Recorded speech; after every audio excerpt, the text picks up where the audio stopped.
성도 여러분 안녕하세요. 오늘도 아침 예배에 찾아오신 모든 성도님들을 진심으로 환영합니다. 오늘부터 장성한 자에 대한 특별한 말씀이 이어집니다. 이 시간 성경이 말하는 장성한 자가 어떤 경험을 하게 되는지 배우고 참된 사랑의 뜻을 깨닫고 의를 사모하는 모든 성도님들 되시길 간절히 바랍니다. 이제 기도하겠습니다. 하늘에 계신 아버지, 오늘도 우리에게 귀한 하루를 선물하여 주시고 아침 예배로 인도해 주심에 감사드립니다. 이 시간 성령 하나님 함께 하여 주셔서 오늘 말씀을 통해서 성경이 말하는 참된 사랑을 알게 도와주시고 성경에서의 진짜 사랑과 사탄이 만든 가짜 사랑을 분별할 수 있는 분별력을 허락하여 주시옵소서. 혹시 하나님에 대한 오해로 근심과 걱정에 억눌린 영혼들이 있다면 그들의 마음을 위로하여 주시고 진리의 빛으로 양심을 새롭게 하셔서 감사와 기쁨으로 다시 전진할 수 있도록 인도하여 주시옵소서. 감사드리오며 예수님의 이름으로 기도드립니다. 아멘. 오늘은 목사님께서 특별한 말씀을 준비해 주셨습니다. 함께 묵상할 제목은 진짜 사랑과 가짜 사랑의 차이 1부입니다. 이제 목사님께서 권면의 말씀을 전해주시겠습니다. 바울은 그리스도의 장성한 분량까지 나가라 호소하셨습니다. 그런데 이 장성한 분량까지 나가는 것, 이 장성한 분량이 어떤 것이고 그 경험이 무엇인지 우리가 알아야 하는 것입니다. 에베소 4장 13절 보겠습니다. 에베소 4장 13절. 우리가 다 하나님의 아들을 믿는 것과 아는 일에 하나가 되어 온전한 사람을 이루어 그리스도의 장성한 분량이 충만한 데까지 이르리니. 자, 바울이 말씀하셨습니다. 하나님을 믿으면 그리스도의 장성한 충만한 데까지 이른다고 지금 말하고 있는 것입니다. 성도 여러분, 우리가 어떤 복음을 통해서 이 경험에 들어갈 수 있을까요? 우리를 그리스도의 장성한 분량까지 이끌어주는 그 복음은 도대체 무엇입니까? 생명이 태어나면은요, 반드시 성장합니다. 성장하지 않는 생명은 죽은 것입니다. 자라지 않는 생명은 비정상입니다. 문제가 있는 것입니다. 하나님을 아는 지식도 자라야 되고 경험도 자라야 하는 것입니다. 자라지 않는 것은 문제가 있는 것입니다. 자, 그런데 우리가 한 가지 좀 여기서 짚고 넘어갈 것이 있는데, 성장해야 된다, 자라야 된다, 장성한 분량까지 가야 된다, 그렇게 반드시 돼야 된다, 이렇게 말만 하고 강조만 하는 것은 소용없다는 것이죠. 거기서 끝나면 오히려 그것은 우리에게 큰 짐이 될 수밖에 없는 것입니다. 방법을 모르니까요. 구체적인 설명이 필요합니다. 이 문제는 장성한 자로 성장하려면 무슨 경험을 해야 되는지, 어떻게 해야 되는지 반드시 보여주어야 하는 것입니다. 그것이 승리의 복음입니다. 승리의 복음은 반드시 방법을 수만하고 있는 것입니다. 자, 고린도전서 13장에서 이 바울이 어떻게 장성한 데가 지는지 정확하게 보여줍니다. 그래서 오늘 우리가 바울이 장성한 자가 무엇이고 어떻게 되는지를 보여주는 그 방법 그대로 하나님의 말씀을 순서대로 좀 살펴보려고 합니다. 바울은 고린도전서 13장에서 사랑이 무엇인가에 대해서 쭉 설명하고 내려가다가 마지막에 가서 장성한 자라면 바로 이 사람이야, 이렇게 설명하는 것입니다. 바울의 논리가 이해가 되십니까? 자, 그래서 제가 이런 질문을 드립니다. 바울이 고린도전서 13장에서 장성한 자의 경험을 설명하는 논리가 무엇입니까? 바울은 먼저 사랑이 무엇인지 보여주고 그리고 나서 거기서부터 장성한 자로 나가는 것입니다. 그래서 사랑을 장성한 자와 깊이 연결시키는 것입니다. 그러므로 우리가 사랑을 정확하게 알아야 됩니다. 그래야 장성한 자가 나오는 것입니다. 자, 이제 고린도전서 13장의 말씀을 하나하나 살펴보도록 하겠습니다. 바울은 먼저 아무리 방언하고 천사의 말을 해도 사랑이 없으면 아무것도 아니라고 했습니다. 여러분들 이 말씀 기억하시죠? 또 예언을 하고 계시를 봐도 또 심지어 산을 옮길 만한 믿음이 있을지라도 사랑이 없으면 아무것도 아니라고 했어요. 믿음이 있어서 산을 옮겨요. 그런데 사랑이 없으면 아무것도 아니라는 거예요. 또 내가 갖고 있는 모든 것으로 남을 구제하도 사랑이 없으면 아무 소용없다고 그랬습니다. 놀랍죠? 내가 가진 모든 것을 던져서 남을 구제하고 도와주는데 사랑이 없으면 소용이 없다. 이게 도대체 무슨 말인가? 내 몸을 불사르는데 내어줄지라도 사랑이 없으면 아무 유익이 없다고 했습니다. 성도 여러분, 우리가 이 말씀을 어떻게 받고 이해해야 될까요? 분명한 것은요, 성경의 사랑은 오늘날 사람들이 생각하는 그런 사랑이 아닙니다. 이 말씀을 봐서도 분명하게 나오죠. 성경의 사랑은 드라마나 영화가 말하는 어떤 다큐멘터리가 말하는 사랑이 아니에요. 자, 질문 드리죠. 사랑이 무엇입니까? 성경이 말하는 사랑은 어떤 것입니까? 성경의 사랑에는요, 의의 원칙이 그 중심에 정확하게 세워져 있습니다. 여러분들 그거 아십니까? 고린도전서 13장을 이제 살펴보도록 하겠습니다. 사랑장이죠. 사랑은 오래 참고, 사랑은 달콤한 것이 아니에요. 사랑은 오래 참는 것입니다. 오래 참으려면 어떻게 돼요? 성령과 말씀을 붙잡고 자기를 부인하고 육체를 십자가에 못 박아야 되는 것입니다. 이런 의의 원칙이 세워져야만 오래 참는 사랑이 나온다는 것입니다. 계속해서 읽어보죠. 사랑은 온유하며, 온유한 자로 이 세상을 살아가려면 어떻게 돼요? 성령을 통해서 내 자신을 부인하고 육체를 십자가에 못 박아야 되는 것입니다. 이 의의 원칙이 세워져야만 온유한 자가 될 수 있는 것입니다. 계속 읽겠습니다. 투기하는 자가 되지 않으며 사랑은 자랑하지 아니하며 교만하지 아니하며, 시기 질투하지 않고 자랑하지 않고 교만하지 않으려면 어떻게 돼요? 자기를 부인하고 겸손하게 낮출 줄 알아야 됩니다. 말씀과 성령의 역사가 이루어져야 되는 것입니다. 그래야만 사랑이 나온다는 것입니다.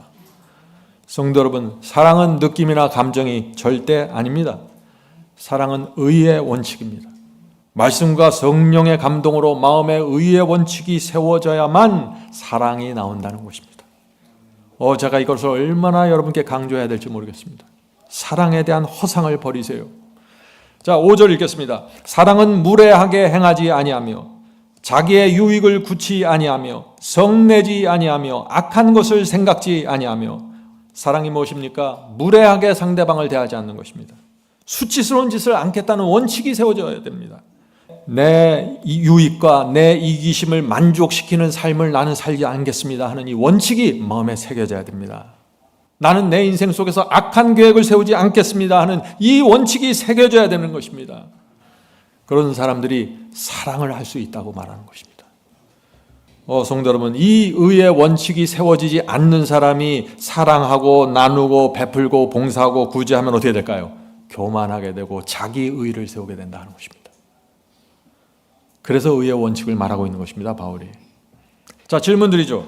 오늘날 교회 안에 두 복음이 있는데 사랑은 어떤 복음에서만 나올 수 있습니까? 하는 질문입니다. 자, 사랑은 어떤 복음에서만 나올 수 있습니까? 자기를 십자가에 못 박으라고 요구하는 복음에서만 나올 수 있다는 것입니다. 다시 말해서 우리를 말씀과 성령께 굴복시키는 이 복음에서만 사랑이 가능해진다는 것입니다. 성도 여러분, 여러분이 붙잡고 있는 그 복음의 가치를 이해하시겠습니까? 그 복음에서 사랑이 나오는 것입니다. 사랑에 대한 오해가 참 많이 있죠. 바울은 사랑은 성내지 않는 것이라고 말했습니다. 자, 사랑은 그러면 전혀 화를 내지 않을까요? 오해하면 안 됩니다. 왜 화를 내는가, 무엇 때문에 화를 내는가가 중요한 것입니다. 주님께서 성전에서 상을 뒤집으면서 분노하셨습니다. 또 모세가 십계명 돌비를 던지면서 분노했습니다. 인간의 눈으로 볼 때 그것은 분노했습니다. 그런데 왜, 무엇 때문에가 중요하다는 것입니다. 성도 여러분, 진리가 무너질 때 의분을 느껴야 됩니다.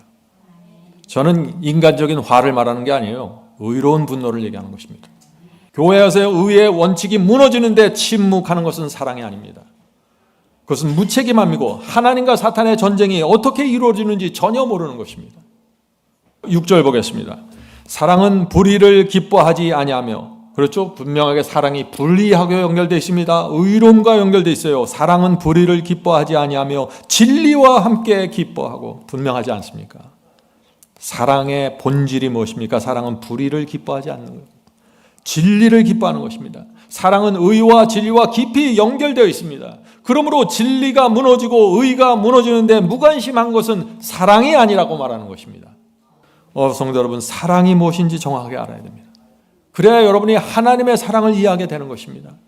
자, 7절 보겠습니다. 모든 것을 참으며 모든 것을 믿으며 모든 것을 바라며 모든 것을 견디느니라. 말씀대로 살기 위해 모든 것을 참는 것이 사랑입니다. 바울이 그것을 말하고 있는 것입니다. 주님의 약속을 붙잡고 모든 것을 바라며 견디는 것이 사랑이라고 말하는 것입니다. 성도 여러분, 사랑이 무엇인지 보아야 합니다. 오늘 성령께서 우리에게 성경이 말하는 사랑이 무엇인지 정확하게 보여주시길 제가 간절히 기도드립니다. 자, 고린도전서 13장 3절 보죠. 내가 내게 있는 모든 것으로 구제하고 또 내 몸을 불사르게 내어줄지라도 사랑이 없으면 내게 아무 유익이 없느니라. 성도 여러분, 이 말씀은 바울이 고린도 교회 교인들에게 보낸 말씀이죠. 고린도 교회 교인들이 누구입니까? 과거에 다 우상을 섬기던 사람들이었습니다. 그래서 그들이 이방신적으로, 이교 방식으로 사랑을 하려고 했던 것입니다. 이교 방식의 사랑이 뭐예요? 불교식 사랑이 뭐예요? 내 속으로 내적인 의의 경험이 없이 겉으로 열심히 구제하고 봉사하면 그것이 사랑이라고 생각하는 것입니다. 그것이 이방신들을 섬기는 사람들의 사랑입니다. 그렇게 하지 말라는 것입니다, 바울은. 물론 구제와 봉사는 정말 아름다운 것입니다. 우린 정말 열심히 그것을 해야 됩니다. 그러나 진리와 의의 원칙이 무너진 상태에서 봉사하고 구제에 매달리면 무엇이라고요? 그것은 사랑이 아니라고요. 왜요? 빛과 소금이 될 수 없기 때문입니다. 고린도 교인들의 문제가 무엇입니까? 옛 생의 옛 습관을 버리지 않은 상태에서 사랑을 하려고 한 것입니다. 옛 생애와 옛 습관이 그대로 있는데 의의 원칙대로 살고 있지 않는데 열심히 구제하고 봉사하고 서로 사랑하려고 한 것입니다. 그러니까 자꾸 교회에서 문제가 생기는 것입니다. 성도 여러분, 오늘날도 많은 사람들이 그 시대의 사랑과 같은 오해를 하고 있다 하는 것입니다. 어떤 분들은 새벽기도 열심히 다니면서 사랑을 달라고 기도합니다. 그런데 오래 참지 않고 교만하고 자기를 부인하지 않습니다. 진리를 사모하지 않습니다. 사랑이 아닙니다. 어떤 분들은 늘 사랑에 대해서 말하고 사랑이 가장 중요하다고 말합니다. 그러나 진리에 대한 관심이 없습니다. 의의 원칙도 모릅니다. 말씀대로 살지 않습니다. 사랑이 아닙니다. 어떤 분들은 어떻게 돼요? 사랑하면서 자꾸 달콤한 것을 생각합니다. 이제는 그렇게 하지 말라는 것입니다. 의의 원칙을 세우면서 성령과 말씀으로 내 속에 의의 원칙이 세워지면 거기선 자연스럽게 아름다운 감화력이 나오고 사랑이 나가는 것입니다. 자, 질문드리죠. 거짓 복음에 빠져 있는 사람들에게 나타나는 독특한 특징이 있습니다. 그것이 무엇일까요? 신앙과 삶이 럭비공처럼 이리저리 튑니다. 제 말 무슨 말씀인지 아시죠? 신앙과 삶이 럭비공처럼 튄다. 럭비공이 어때요? 이렇게 찌그러진 공이죠. 짱구처럼 생겼어요. 떨어뜨리면 어디로 튈 줄 모릅니다. 럭비공입니다. 그것이. 거짓 복음을 믿으면은요, 정확한 복음으로 들어가지 않으면 우리의 삶과 신앙이 그런 모습이 된다는 것입니다. 새벽 예배 드릴 때 번 뜨겁고 열정적이에요. 근데 예배가 끝나면 전혀 다른 모습으로 살아가는 것입니다. 럭비공입니다.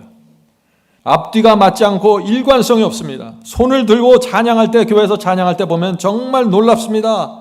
정말 주님을 사랑하는 것처럼 보입니다. 성령 충만하게 보입니다. 그런데 실제로 교회 밖에 나가서 살아가는 모습을 보면 이기적이고 세속적입니다. 럭비공입니다. 성도 여러분, 왜 이런 문제가 생길까요? 사랑이 의의 원칙으로 새겨져 있지 않기 때문입니다. 사랑이 그냥 감정이고 느끼는 것이 되어버리고 말았습니다.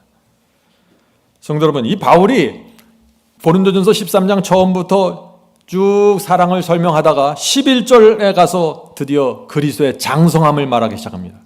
1절부터 10절까지 사랑이 무엇인지 설명하고 11절부터 장성한 자가 되어야 한다고 호소하는 것입니다. 이제 여러분이 바울의 논리가 이제 머리에 들어오시죠. 오늘은 여기서 마치겠습니다. 내일 우리는 장성한 자에 대한 두 번째 말씀을 묵상하겠습니다. 성도 여러분, 바울은 고린도전서 13장에서 사랑이 무엇인지에 대해서 설명하다가 13장 마지막 부분에 가서 장성한 자는 바로 이런 사람이다, 이런 경험을 하는 사람이다 라고 말합니다. 다시 말해서 우리가 나눈, 오늘 우리가 배운 이 참된 사랑을 이해하고 경험하지 않으면 장성한 자로 나갈 수 없다는 것입니다. 그런 면에서 오늘 우리가 나눈 말씀은 정말 중요한 말씀입니다. 성령께서 우리에게 장성한 자로 가는 정확한 길을 보여주시길 간절히 바랍니다. 이제 기도하겠습니다. 하늘에 계신 아버지, 저희가 장성한 자로 성장하기 원합니다.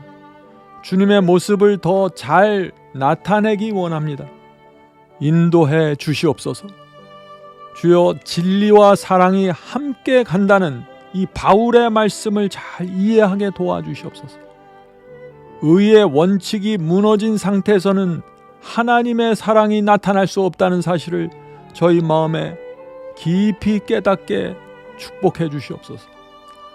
주여, 오늘 우리가 배운 이 바울의 말씀처럼 사랑은 불의를 기뻐하지 아니하며 진리와 함께 기뻐한다는 이 진리를 저희 마음에 새겨 주시옵소서. 그래서 저희가 주의 말씀대로 이 세상을 빛과 소금으로 살아갈 수 있도록 축복해 주시옵소서. 하늘에 계신 아버지, 성령의 도우심과 은혜가 필요합니다. 저희에게 사랑에 대한 참 진리가 새겨져서 이 세상을 아름다운 모습으로 살아갈 수 있도록 도와주시옵소서. 이 모든 말씀 예수 그리스도의 이름으로 간절히 기도드립니다. 아멘.